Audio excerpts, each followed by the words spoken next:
जय हिंद बच्चों, आज हम इतिहास का पाठ 1 पढ़ेंगे, फ्रांसीसी क्रांति।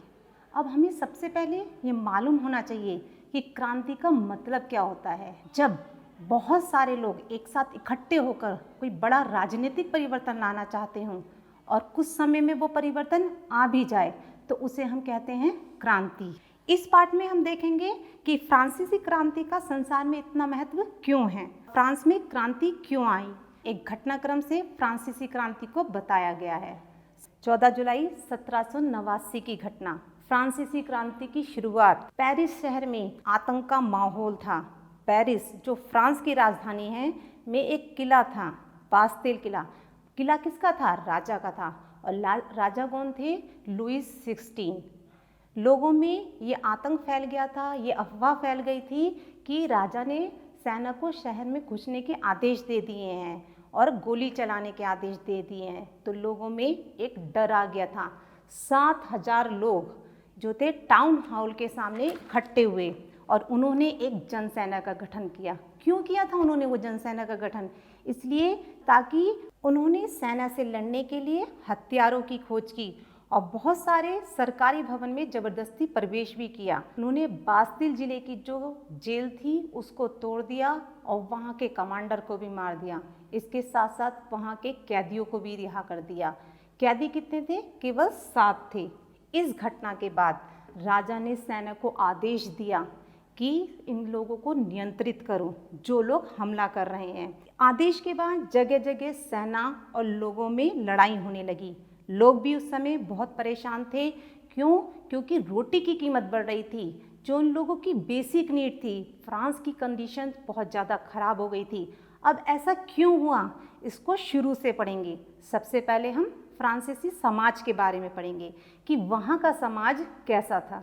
18वीं सदी के उत्तरार्ध में फ्रांसीसी समाज, फ्रांस में मोनार्की थी। 1774 में राजा लुईस 16 जो थे वो 20 साल की उम्र में ही राजा बन गए थे और उनकी शादी ऑस्ट्रिया की प्रिंसेस मैरी एंटोनेट से हुई थी। जब राजा को सिंहासन पर बैठाया गया था तो उनको खजाना खाली मिला। अब ये खजाना खाली क्यों था? इसके क्या कारण थे? इसके बहुत सारे कारण थे। सबसे पहला कारण था आक्रमण। अपना प्रभुत्व दिखाने के लिए फ्रांस बहुत सारे बाहरी युद्धों में भाग लेता था और उसके लिए उसे सेना और हथियार पर पैसा तो खर्च करना पड़ेगा। वर्साई में इतने आलीशान महल थे, उनके रखरखाव के लिए भी पैसा खर्च करना होता था। इसके अलावा थर्ड कारण क्या था? अमेरिका के 13 उपनिवेशों को ब्रिटेन से मुक्त कराने के लिए फ्रांस ने हेल्प की थी। इतने सारे खर्चे, तो पैसा तो खर्च करना ही पड़ेगा और गवर्नमेंट ने इसके लिए लोन भी लिया।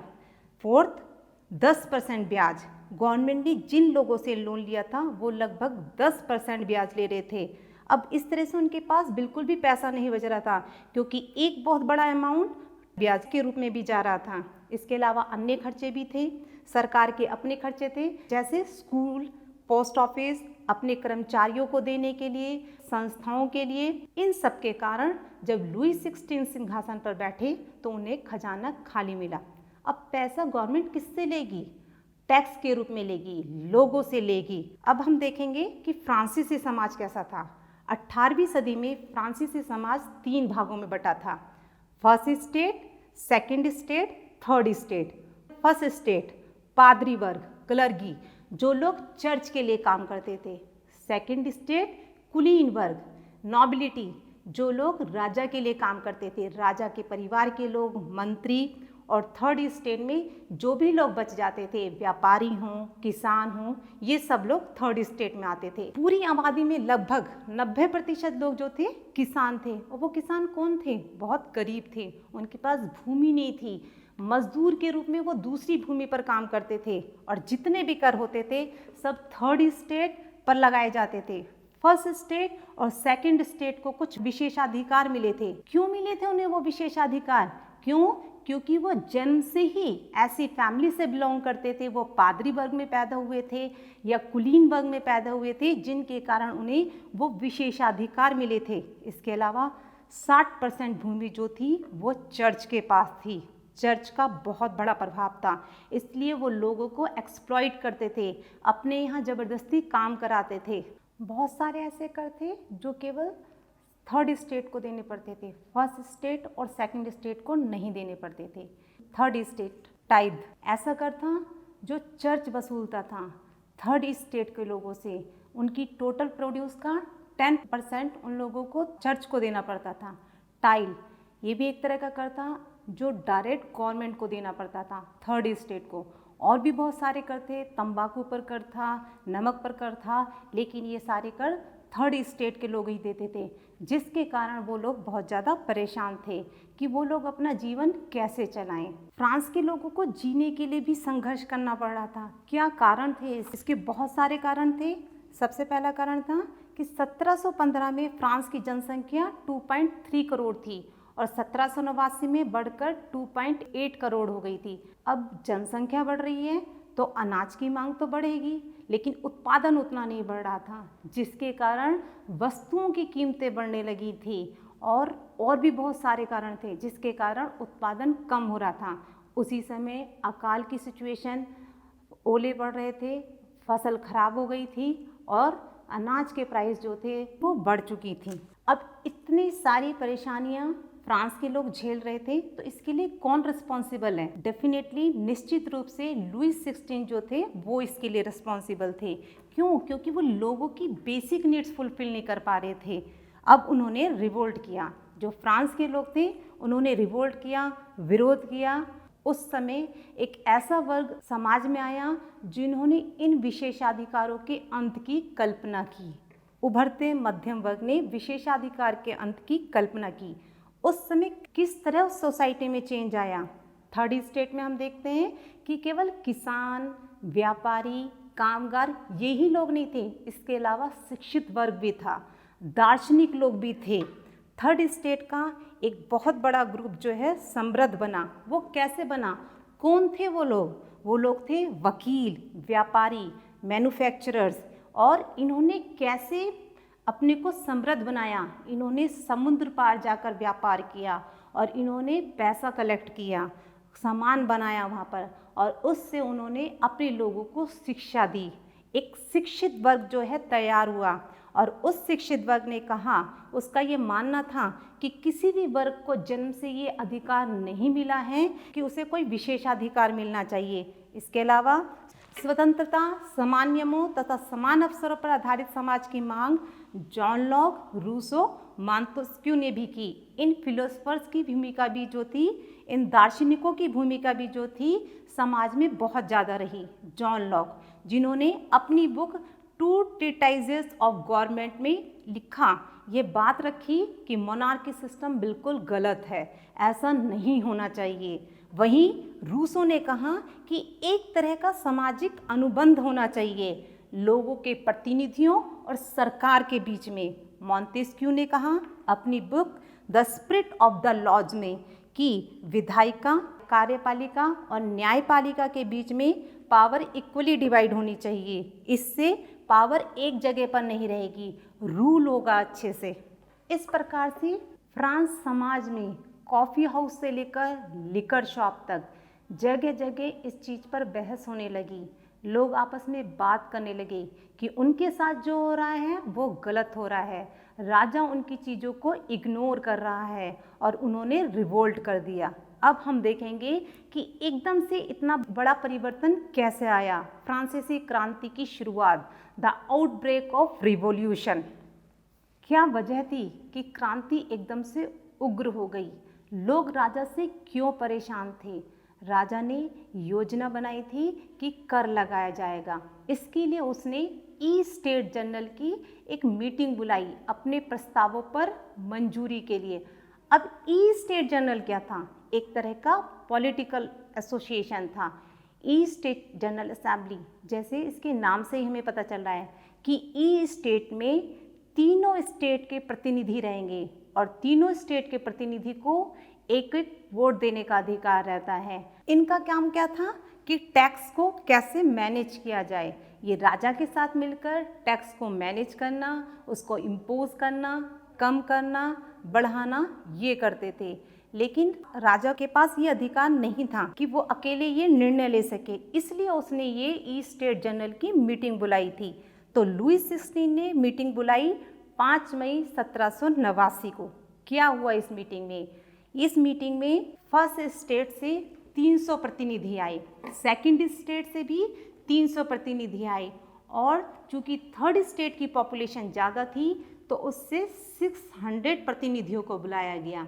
जो फर्स्ट स्टेट और सेकंड स्टेट के प्रतिनिधि थे उन लोगों को आमने सामने सीट मिल गई थी। जैसे हम लोग अपनी संसद में देखते हैं, लोकसभा में देखते हैं कि अपोजिशन पार्टी और रूलिंग पार्टी आमने सामने बैठी रहती है, सेम वहाँ पर भी यही था कि फर्स्ट स्टेट और सेकंड स्टेट के लोगों को सीट मिल गई थी और बाकी थर्ड स्टेट के जो प्रतिनिधि थे वो लोग पीछे खड़े रहे। इसी थर्ड स्टेट की 3 वर्ग थे जिनको इस स्टेट में इनवाइट नहीं किया गया था। वो कौन थे?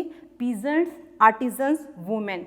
इन लोगों के पास भी समस्याएं थी, तो उन्होंने 40,000 पत्रों के द्वारा अपनी समस्याएं अपने प्रतिनिधियों के द्वारा भेजी थी। अगर हम मेजोरिटी डिसीजन देखें तो डेफिनेटली इस मीटिंग में हाँ ही होगी, क्योंकि फर्स्ट स्टेट और सेकंड स्टेट को तो कर देना ही नहीं पड़ता था, तो वो डेफिनेटली हाँ ही बोलेंगे। और फर्स्ट स्टेट का 1 वोट और सेकंड स्टेट का 1 वोट, 2 वोट। अब थर्ड स्टेट के वोट सारे कर तो उन्हीं को देने पड़ते थे, उनका तो 1 ही वोट। तो थर्ड स्टेट के लोगों ने इस बार ये निर्णय लिया कि ये जो मीटिंग है ये आधारहीन है। उन्होंने मांग रखी कि अब की बार प्रत्येक सदस्य को एक मत देने का अधिकार होगा। राजा ने उनकी मांग रिजेक्ट कर दी। लोग विरोध करते हुए सभा से बाहर चले गए और वर्साई के इंडोर स्टेडियम में जाकर जमा हो गए। वहाँ एक नेशनल असेंबली बनाई और इस नेशनल असेंबली ने कसम खाई कि जब तक वो संविधान नहीं बना लेते तब तक वो नेशनल असेंबली को छोड़कर नहीं जाएंगे। इस संविधान से क्या होगा? इस संविधान से राजा की शक्तियों को कम कर दिया जाएगा, उनको सीमित कर दिया जाएगा। और इनको लीड करने वाले 2 नेता थे मिराबियो और ओबिसी। मिराबियो कौन थे? वो एक कुलीन वर्ग में ही पैदा हुए थे। ये लोग फर्स्ट स्टेट और सेकंड स्टेट के विशेषाधिकारों के खिलाफ थे और मिराबियो तो बहुत ही अच्छे स्पीकर भी थे। ओबीसी पादरी वर्ग से बिलोंग करते थे और उन्होंने एक किताब भी लिखी थी कि तीसरा स्टेट क्या है। जब वो लोग संविधान लिख रहे थे तो फ्रांस गुस्सा हो गया था। ठंड के कारण फ्रांस की फसलें खराब हो गई थी और ब्रेड की कीमत आसमान छू रही थी, इसलिए लोगों ने 14 जुलाई को बास्तिल किला तोड़ दिया था। वही घटना जो मैंने आपको स्टार्टिंग में बताई थी, वही बास्तिल किला, उस पर लोगों ने उस समय अटैक कर दिया। देश के कोने कोने में अफवाह फैल गई थी कि सेकंड स्टेट के लोगों ने किसानों की फसल बर्बाद करने के लिए भेजा है। ये बात सुनकर किसान भड़क गए और उन्होंने किलों पर आक्रमण कर दिया, उनके घर लूट लिए, सारे महत्वपूर्ण दस्तावेज जो थे वो जला दिए। कुछ कुलीन तो देश छोड़कर ही भाग गए थे। इतनी ज़बरदस्त बगावत हो गई थी कि लुई 16 को समर्पण करना ही पड़ा। उन्होंने समर्पण कर दिया। अपनी विद्रोही प्रजा की शक्ति का अनुमान करके लुई 16 ने नेशनल असेंबली को मान्यता दे दी। अब क्या क्या परिवर्तन हुए, वो चेंजेस क्या थे? फर्स्ट, नो मोर प्रिविलेजेस। फर्स्ट और सेकंड स्टेट के लोगों को अब किसी भी तरह का कोई विशेषाधिकार नहीं मिलेगा। पावर रिड्यूस, लुई 16 की सारी पावर को रिड्यूस कर दिया गया। लैंड रिडिस्ट्रीब्यूशन, भूमि चर्च से लेकर किसानों को बांट दी गई। टाइद, डायरेक्ट टैक्स लिया जाता था, वो सारे टैक्स जो थे खत्म कर दिए गए। फ्रांस संवैधानिक राजतंत्र बन गया। अब फ्रांस राजतंत्र से संवैधानिक राजतंत्र बन गया। नेशनल असेंबली ने 1791 में संविधान बना डाला, जिसका उद्देश्य था राजा की शक्तियों को कम करना। गवर्नमेंट को 3 भागों में बांटा गया। विधायिका, लेजिस्लेचर, जिसका काम क्या था? कानून बनाना। कार्यपालिका, एग्जीक्यूटिव, जिसका काम क्या था? उन लॉज को इम्प्लीमेंट करना। और जुडिशरी, न्यायपालिका, जिसका काम था कि वो देखे कि जो लॉज बन रहे हैं उनको फॉलो किया जा रहा है या नहीं। केवल 40 लाख लोग ही वोट दे सकते थे। वो 40 लाख लोग 50,000 इलेक्टर्स चुनते थे और वो 50,000 इलेक्टर्स जो थे 745 नेशनल असेंबली के मेंबर्स को चुनते थे, जो राजा पर अंकुश रख सके।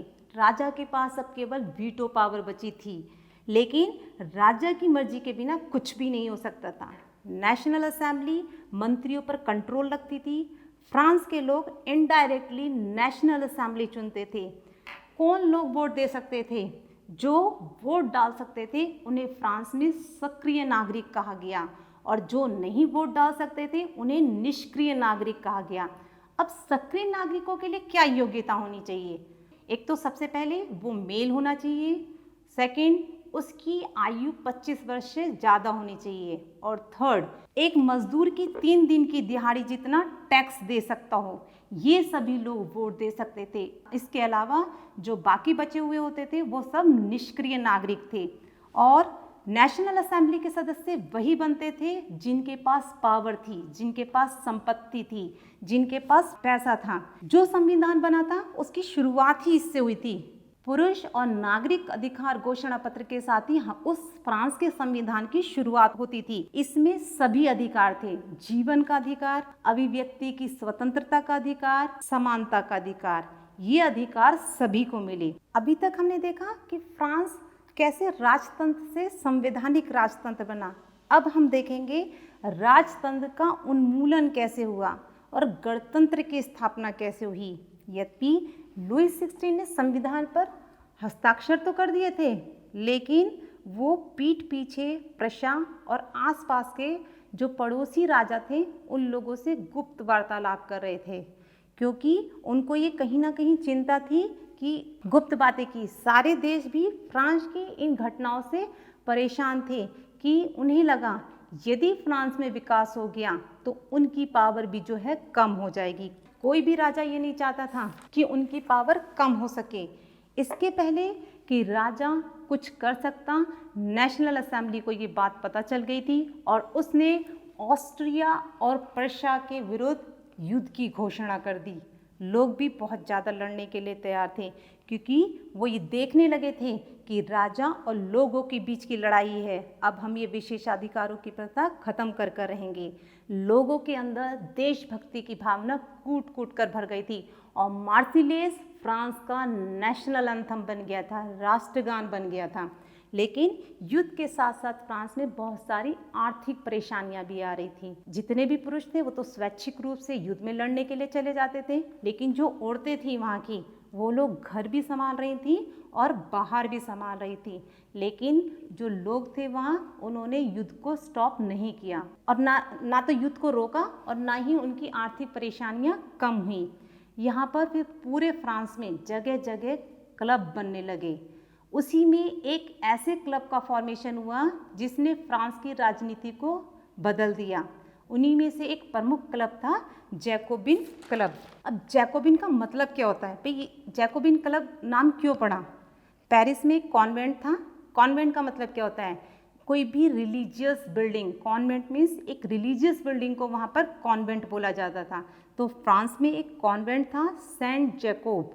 ये सेंट जैकोब कॉन्वेंट के नाम पर ही इसका नाम जैकोबिन क्लब पड़ा। अब इसके मेंबर्स कौन होते थे?